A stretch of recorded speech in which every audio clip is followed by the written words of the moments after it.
Hello viewer, the Nameless Scholar here, to answer the age-old question of, is the Imperium the good guys of 40k?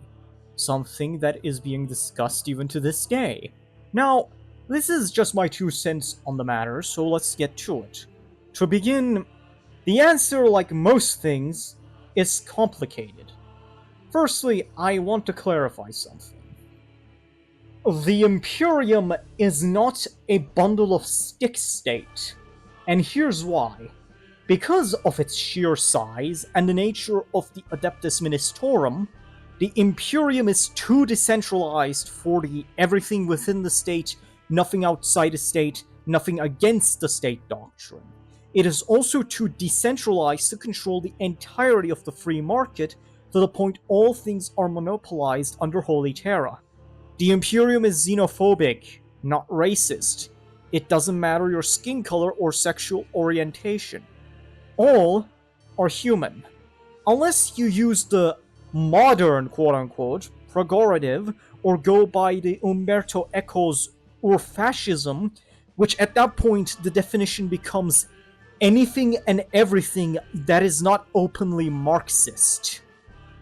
The Imperium is more the Catholic Church in space, especially with the bureaucracy, which is also why the Imperium, by nature, cannot be a bundle of stick state in the historical sense. As long as one worships the God Emperor and pays the tithe/tax, one is fine. The governance of a planet is up to the planetary governor afterwards. We can also see this in how the Imperium treats technology. The reason why technology is stagnant is not just because of unending war, because the Adeptus Mechanicus believe that everything has already been invented during the Dark Age of technology, and they use what is essentially scholasticism, all but in name, to rediscover the technology of the past. On paper, the Inquisition is like the thought police. In practice, they sort of are, but are so decentralized, fractured within themselves, and prone to infighting that it pales to the centralized monolith that is the Ministry of Love. Some might even go to the intellectually dishonest or historically illiterate route and say that if the Imperium isn't no-noist, then why the Black Templars or the Death Corps of Krieg exist? With the former, they essentially claim that the Iron Cross is a hate symbol, which is historically inaccurate. The No-No Party only co-opted the Iron Cross to get votes from the conservatives in Weimar Germany, even though the funny mustache man despised the German Empire and the Kaiser. On top of that, the Iron Cross dates back to 1813 Prussia under King Friedrich Wilhelm III. With Krieg is the hybrid of World War I. The helmets are British, the masks are German, the chess pieces are Russian, while they use the doctrine of the Tsardom of Russia with artillery. Now, some might rebuke this by claiming that Warhammer 40k is a political satire, that Gaskul Mag Uruk Thraka is just a butchered version of Margaret Thatcher, and it's just a critique of the Iron Lady. Well, Andy Chambers on Facebook confirmed that Mag Uruk Thraka is just a butcherized big orc boss in butchered Black Tongue, and that when they were creating 40k, they were, quote, doing their best to forget about the Wicked Witch, unquote. So the name has nothing to do with Thatcher, nor with her administration. Especially Rogue Trader and 2nd edition Warhammer 40k had a lot of inspiration from heavy metal, and to a point the Gothic aesthetic. They went on full-on Gothic with the artworks of John Blanche.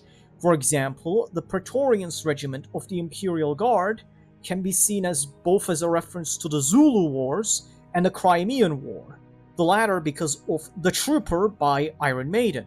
Now, there are some satirical parts of 40k, but it's not completely satire, and it is definitely not a satire of the Thatcher administration, or a political satire in general. Now that we established that the Imperium is not a no-no state, or that Warhammer 40k is not a political satire, we can actually answer the question of, are the Imperium actually the good guys or bad guys? Now, the people who claim that the Imperium are the bad guys almost always do the no-no accusation, near universally to score brownie points in the culture wars online.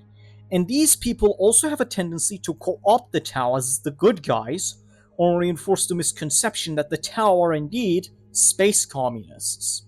Brief side tangent, the Tau are not space communists, because the greater good is a utilitarian philosophy.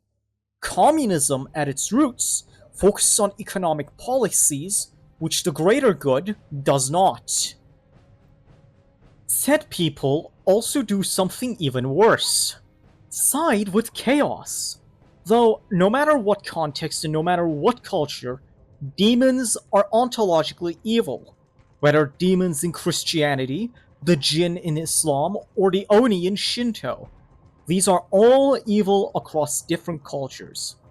Once is a mistake, twice is a coincidence, and thrice is a pattern. So that is why the demons of chaos and the dark gods are not amoral. They are ontologically evil. Unless you look at it through a postmodernist framework where everything is subjective, and it is all power structures, the problem with this is that to even do this, postmodernism only tears down what already existed, and at that point literally everything becomes your word against mine, which renders arguing meaningless. Now, the Imperium does what it does because it needs to do them to survive, because the alternative is Armageddon. Let's look at their enemies, Chaos, whom we have established as ontologically evil. But what about the aliens? First off, the Orcs. At first, they are the haha meme faction of 40k, just like how in Fantasy and Age of Sigmar, the Skaven are the same, despite being malevolent. But the Orcs are also known to use humans like cattle, both as slaves and as food. The Eldar have birthed Slaanesh. The craft rolls are unreliable at best, and see humans as an obstacle to their own salvation at worst. The Dark Eldar have put themselves in a predicament where they have to be hedonistic and sadistic, take slaves and torture them due to Slaanesh's birth and Slaanesh slowly eroding their souls. Meanwhile, the Harlequins are zealots that have pledged themselves to the laughing god of the Eldar, Chegorak. The Eldar range from survivalist to immoral. The Tyranids are an extragalactic hive mind that seeks only to devour planets, their populations, and natural resources and move on to the next. They are neither moral nor immoral. They are amoral. Because they don't care about morality, they are only animals that want to feed themselves. The Necrons are an antediluvian species that once used to have souls and bodies of flesh and bone, but they were tricked by the Catan into a monkey's paw immortality after the Old Ones refused to grant the Necrontyr immortality. Now they are Tomb Kings in space, seeking to subjugate the younger species that have settled on their tomb rolls or eradicate them. But not all Necron tomb rolls have awakened. If they did, they would have already conquered the galaxy, and so they are both a threat to mankind, and they must also survive the many horrors of the galaxy and of the warp themselves. The Tau, at first, actually seem like the good guys. Some might even argue that at first they were more xenophilic, but that is only the surface level.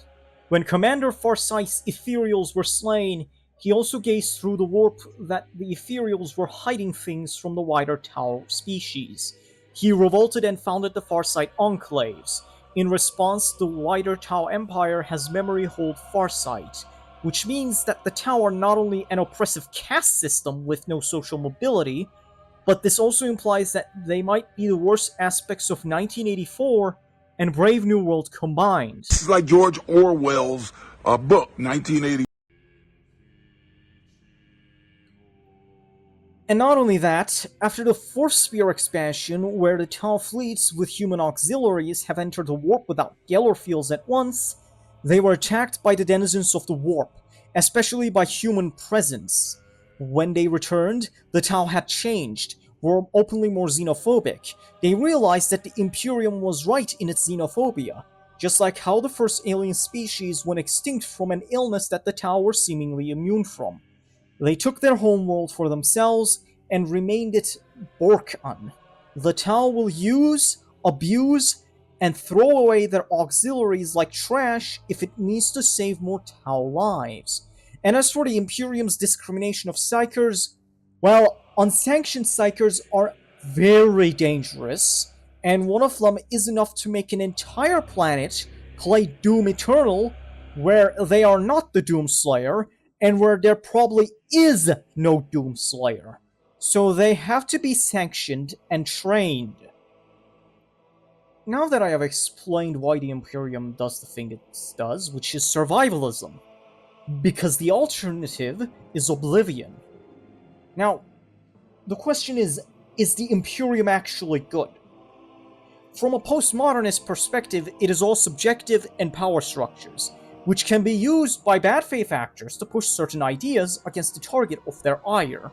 At that point, the setting doesn't matter, let alone the story or reasons to do anything. This is the framework that is used by the people who call the Imperium bundle of sticks. But they do this with an assumption that bundle of sticks is bad for a reason, even though everything is subjective. Or, let's look at this through the perspective of the Enlightenment. 40k fails utterly for the Enlightenment. The Imperium is a moral failure of the highest order. Due to its size, it is unable to uphold the ideals of the Enlightenment. On top of that, the Imperium does not adhere to moral duties and universal moral laws. Doing so would be oblivion and invite chaos cultists and gene stealer cults to infiltrate and destroy the Imperium from within.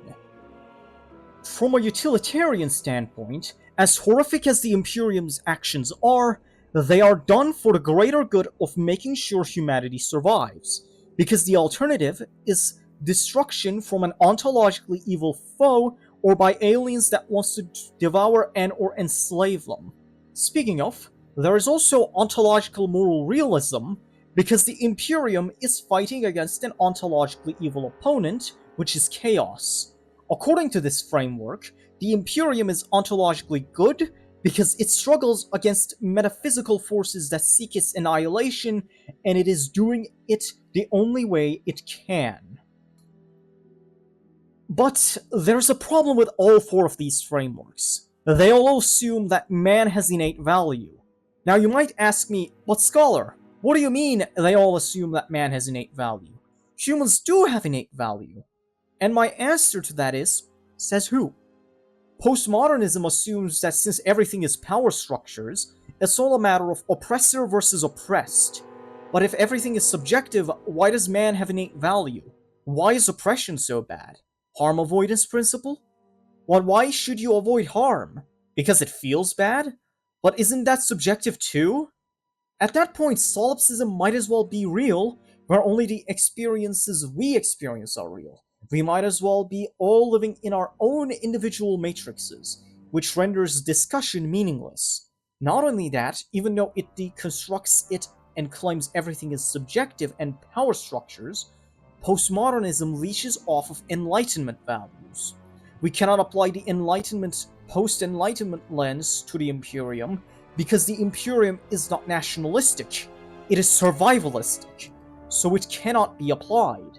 The utilitarian consequentialist framework in the context of the Imperium also assumes that man has innate value, which also the problem with the ontological moral realism runs into.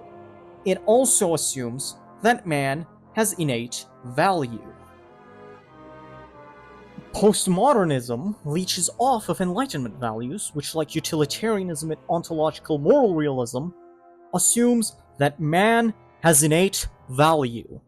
The problem with that is that assumption can only work only in a Judeo-Christian framework. In the book of Genesis, chapter 1, verses 26 and 27, it reads, "Then God said, let us make mankind in our image, in our likeness, so that they may rule over the fish in the sea, the birds in the sky, over the livestock, and all the wild animals, and over all the creatures that move along the ground. So God created mankind in his own image. In the image of God he created them. Male and female, he created them. The assumption that man has innate value comes from the concept of the image of God. That man is capable of meaningful emotion, love, and good because he is created in the image of the all-good, almighty, and all-knowing God. The idea that man has intrinsic value, let alone ontological moral realism in this day and age, cannot work in a vacuum. In order for it to work, you need a transcendent moral lawgiver, which is God, a designed nature of man, which is God's image, and a teleological framework. For example, in Christianity, man's purpose is to glorify God with his actions. Evil is a privatization of good. Now, ontological moral realism can exist without a Judeo-Christian framework. For example, Platoism, which claims that good and evil exist independently of the human mind, just like how triangularity exists, regardless of whether anyone believes in it.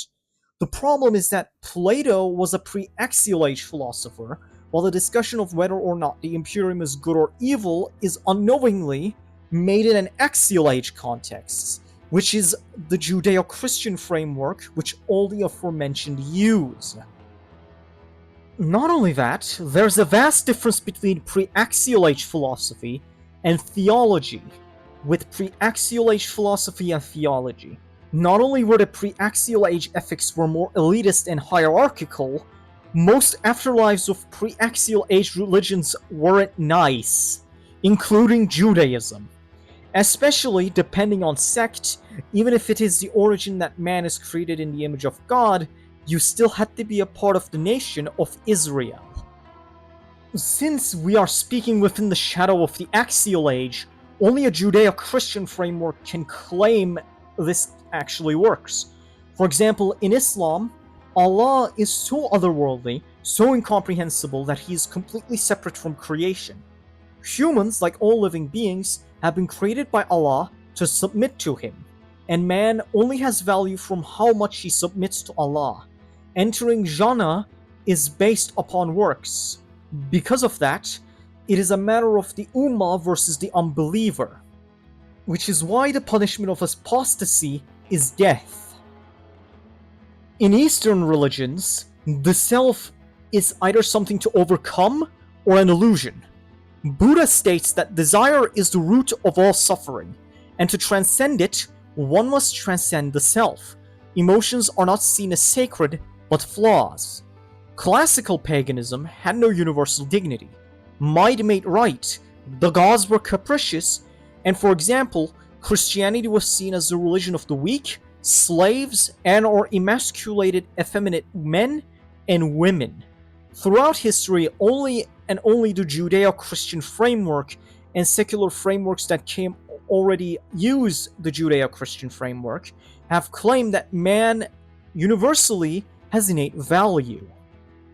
In the Imperium, man has no innate value aside from the Imperium's human exceptionalism, because even the John Blanche era of 40k, this is what it says about living as a human within the Imperium.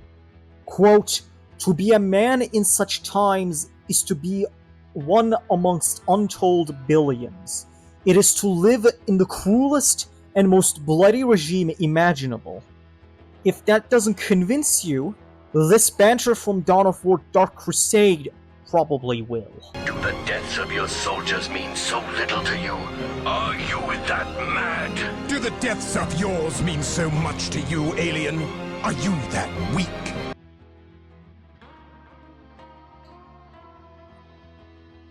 The Imperium has human exceptionalism because the Emperor united all of humanity under his banner. So clearly, the Imperial Creed only states that man is entitled to the galaxy. They are not created in the image of the Emperor. Not only that, the Ecclesiarchy only values the human soul as long as it can ensure the survival of the species. That's like saying, "I love you" as you grind someone's bones. Even if the Imperium did truly believe man has innate value, let me ask you this question. Is the Lectitio Divinitatis, which the Imperial cult uses to deify the Emperor, actually correct? Or was it made up by Lorgar? Once, the Lord of Light banished dark and all that stemmed from humanity. And men assumed a fleeting form.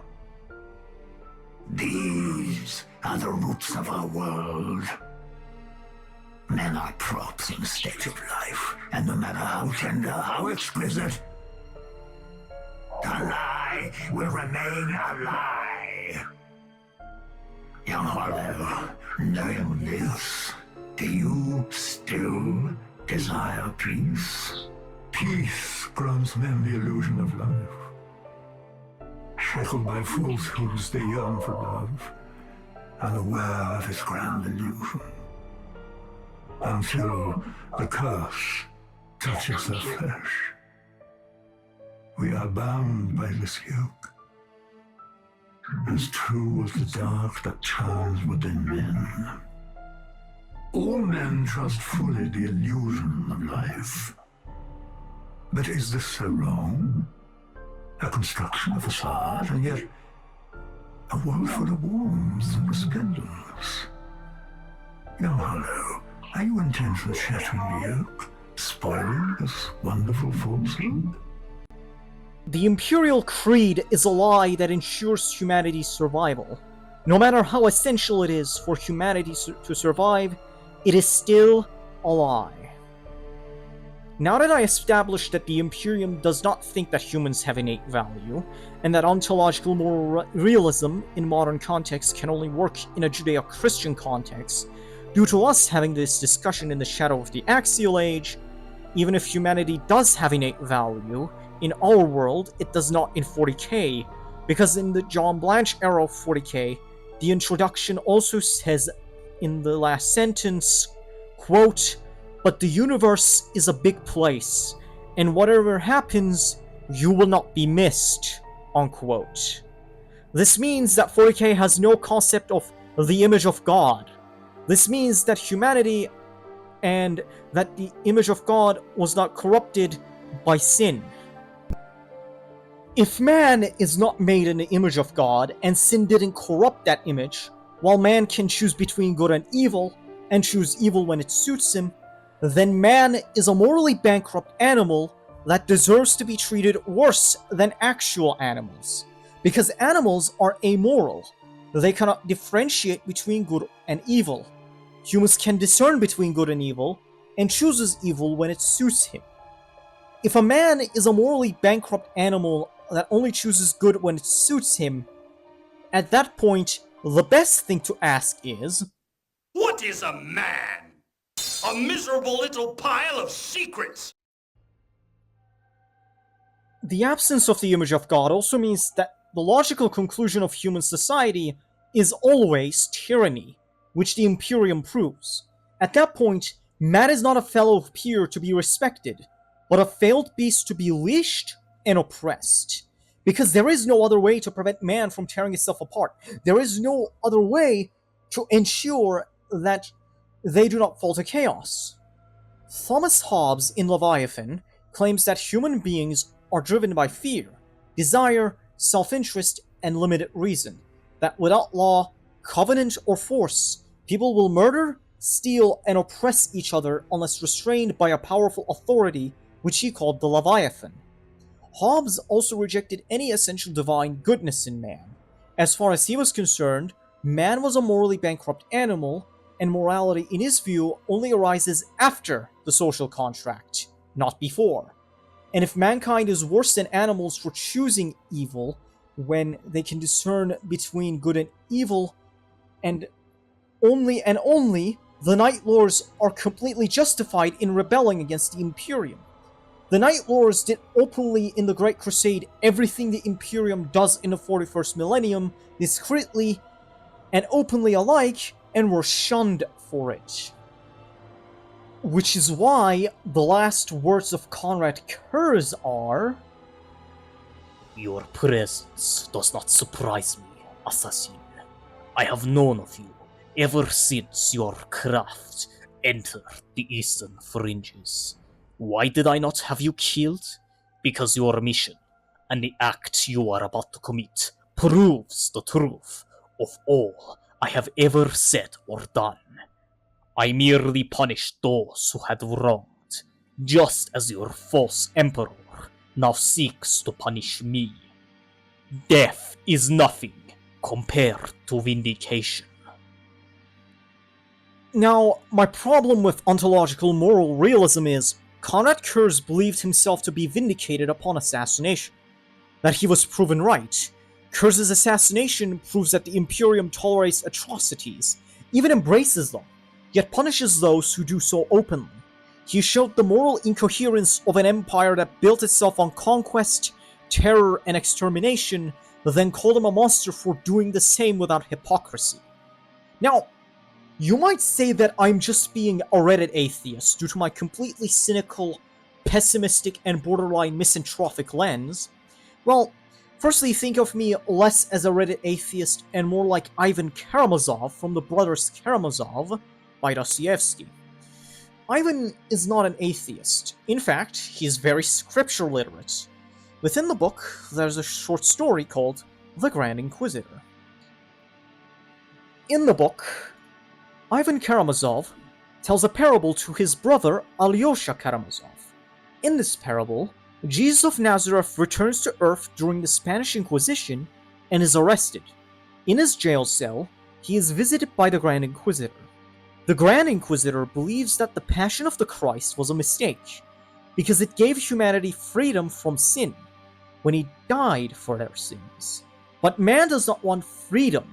Man wants the very things Christ was tempted in the wilderness: bread, miracles, and dominion.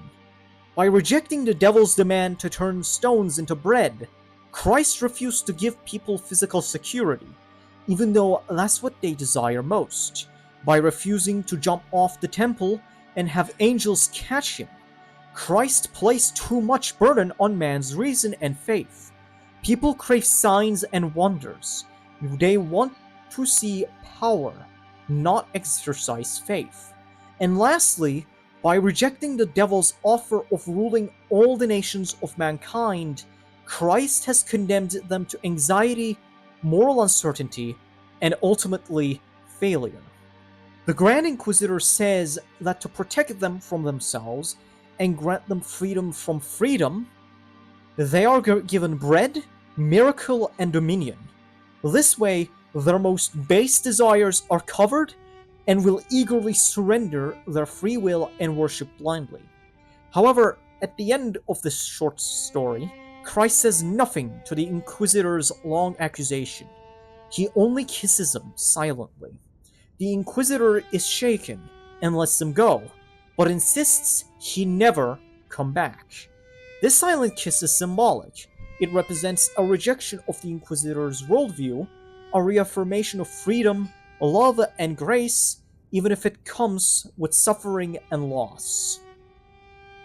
Secondly, Diogenes would wander around in Athens with a lantern in broad daylight.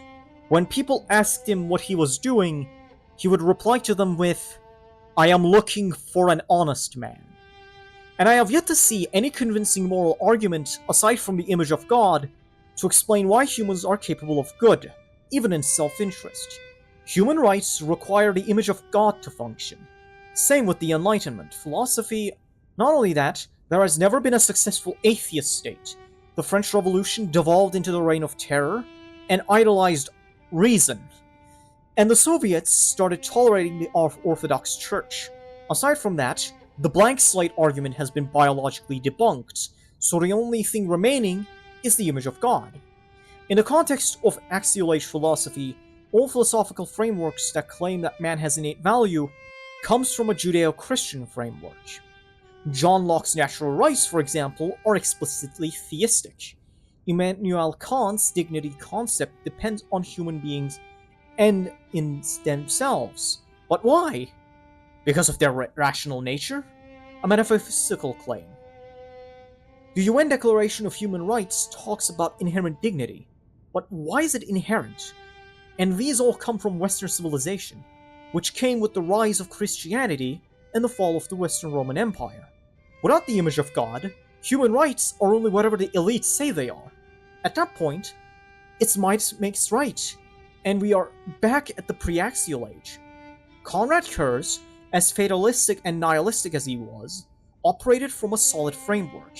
If there is no transcendent standard of good and human life has no innate value, as the Imperium showed during the time of the Great Crusade, where they would cause countless amounts of collateral damage and human casualties, starting from the millions and after the Horus Heresy, where you are merely a cog in a great machine, then there is no moral high ground.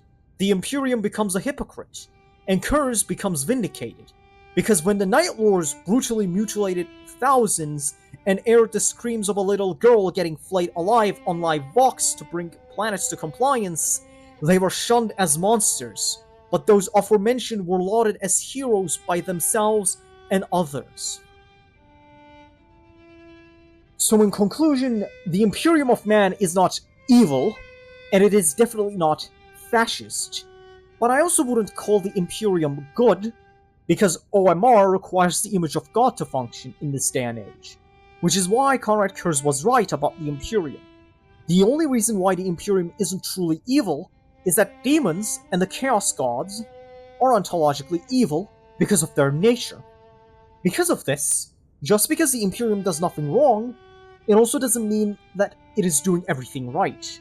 They are doing right by fighting ontologically evil entities, and even then, they have many wrongs that spit on the very assumption of OMR, such as the Imperium clearly displaying that it indeed does not believe in innate value of man, and only a right to claim the entire galaxy as its own, no matter the cost. And that is what makes the Imperium so fascinating, because it is truly a tragedy on a galactic level.